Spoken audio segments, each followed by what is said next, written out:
Danas u neistraženim dubinama Novog Sada i neočišćenim ulicama. Ono tamo napred što leluja, to je SBB-ovi Jugo, prvoklasna mašina koja se glavila 16 puta odavde, od Vrbasa do Novog Sada. Evo ga, vraća se, ne!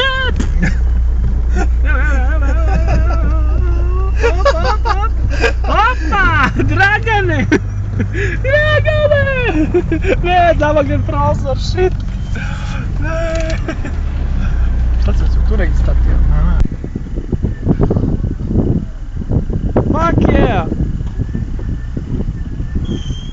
Ovo je Novi Sad, znači. Ovo je Novi Sad. Ja ću burat, ti snimaj. Evo ga, opa, šta je Ivica, čovek, Conan. Conan znači, Conan. Još 2 konjske snage, sad će i 3. konjska snaga.